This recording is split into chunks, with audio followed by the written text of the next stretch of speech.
Hello friends, Lakshmi's kitchen চ্যানেলে সবাইকে স্বাগত জানিয়ে আজকের রেসিপিটি শুরু করছি। আজকে আমি তোমাদের সাথে শেয়ার করব ট্যাংরা মাছের সর্ষে দিয়ে রেসিপি। খুবই লোভনীয়, খুবই টেস্টি, গরম গরম ভাতে জাস্ট জমে যাবে। সবার প্রথমে এখানে আমি মাছগুলোকে ভালোভাবে ধুয়ে কেটে নুন হলুদ মাখিয়ে রেখে দিয়েছি। একটা কড়াইতে ভালোভাবে ধোঁয়াদার তেল গরম করে নেব এবং মাছগুলোকে খুব সুন্দরভাবে এপিট ওপিট ভেজে নেব। ট্যাংরা মাছ সঙ্গে সঙ্গে দিয়ে একটু নাড়াচাড়া করলে ট্যাংরা মাছগুলো বেঁকে যায় না। এক্ষেত্রে এই টিপসটি কিন্তু ফলো রাখলে অনেক খেতে হেল্প হয়। অনেক সময় ট্যাংরা মাছ ছালে গরম গরম তেলে বেঁকে যাবে সমস্যা থাকে, ফাটে অনেক সময়, যেহেতু স্কিনগুলো অনেক তেলতেলে হয়। এই কারণে এইভাবে কিন্তু মাছগুলোকে একটু নাড়াচাড়া করে ছেড়ে দেবেন। এক পাশটা পুরো সুন্দরভাবে ভাজা হয়ে গেলে উল্টে পাল্টে আরেক পাশ ভেজে নিয়ে মাছগুলো তুলে নেবেন। তো চলুন এবার গ্রেভি বানিয়ে ফেলি।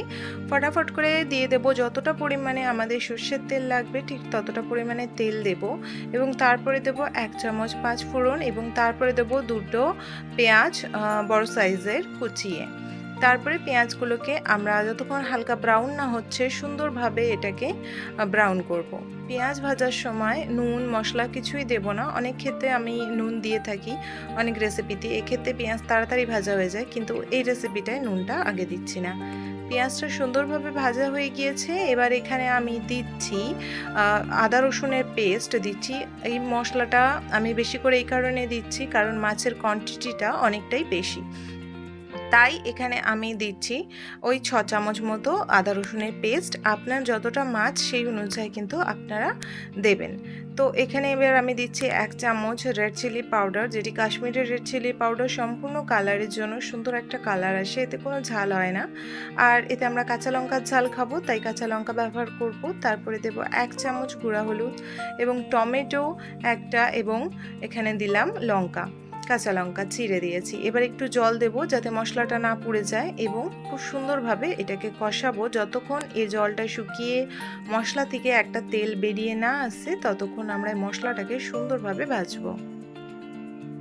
মশলাটা থেকে জলটা অনেক শুকিয়ে গেছে, টমেটোগুলো নরম হয়ে গিয়েছে দেখতেই পাচ্ছ।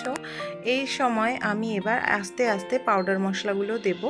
জল অল্প অল্প রয়েছে তাই পাউডার মশলাগুলো এই সময় দিয়ে দেবো। যদি একদমই জল শুকিয়ে যায়, একদম শুকনো শুকনো হয়ে যায়, তাহলে 3-4 চামচ জল দিয়ে তারপরে কিন্তু গুঁড়ো মশলাগুলো দেবো।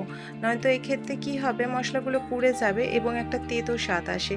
তাই জন্য গুঁড়ো মশলা সবসময় জলে গুলে দেওয়া উচিত, 2 চামচ 3 চামচ জলে, অথবা কড়াইতে ডিরেক্টলি জল ঢেলে দিয়ে তারপরে মশলাগুলো দিলেও কোনো সমস্যা হবে না। এবার আমি এখানে দিয়েছি 1 চামচ জিরে গুঁড়ো একটু ভর্তি ভর্তি করে এবং 1 চামচ ধনে গুঁড়ো। এবার মশলাটাকে আমি আর একটুখানি কষাবো যাতে টমেটোগুলো একদম গলে যায়। জিরে ধনে এবং আদা রসুন সব কিছু সুন্দরভাবে আর একটুখানি কষাবো এবং যখন মশলাটা একদম কষা কষা হয়ে আসবে তখন এতে আমি কিন্তু সর্ষে দেব। সর্ষেটা আমি আগে থেকে বেটে রেখেছি, 2 চামচ সর্ষে বেটে রেখেছি ভর্তি ভর্তি করে বড় চামচ। যদি ছোট 4 চামচ নেন তাহলে ওই ক্ষেত্রে কিন্তু 3 চামচ নেবেন। আর 2টো রসুন কোয়া নেবেন, 2 চুটকি নুন নেবেন এবং তারপরে 2টো কাঁচা লঙ্কা দিয়েছি আর আমি ওটাকে পেস্ট বানিয়ে রেখেছি। ওটাকে ছেঁকে ওর জলটা এবার আমি দিয়ে দেব। মশলা খুব সুন্দরভাবে ভাজা হয়ে গেছে, কমপ্লিট। আর মশলা ভাজার কোনো দরকার নেই, মশলা থেকে তেল ছাড়ছে, সুন্দর গন্ধ আসছে মশলা ভাজার।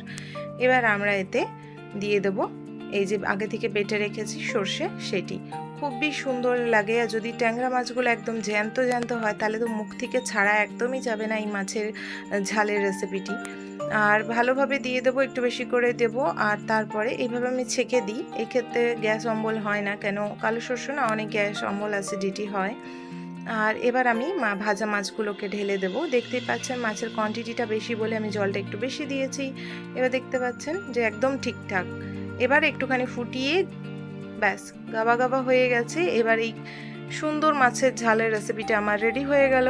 আশা করবো আজকের ভিডিওটি আপনাদের একটু হলেও ভালো লেগে থাকলে লাইক কমেন্ট চ্যানেলটিকে সাবস্ক্রাইব করে রাখবে ডেলি নতুন নতুন রেসিপি দেখার জন্য। অলমোস্ট যারা আগে থেকেই চ্যানেলটিকে সাবস্ক্রাইব করে রেখেছো তাদের অসংখ্য ধন্যবাদ বন্ধুরা।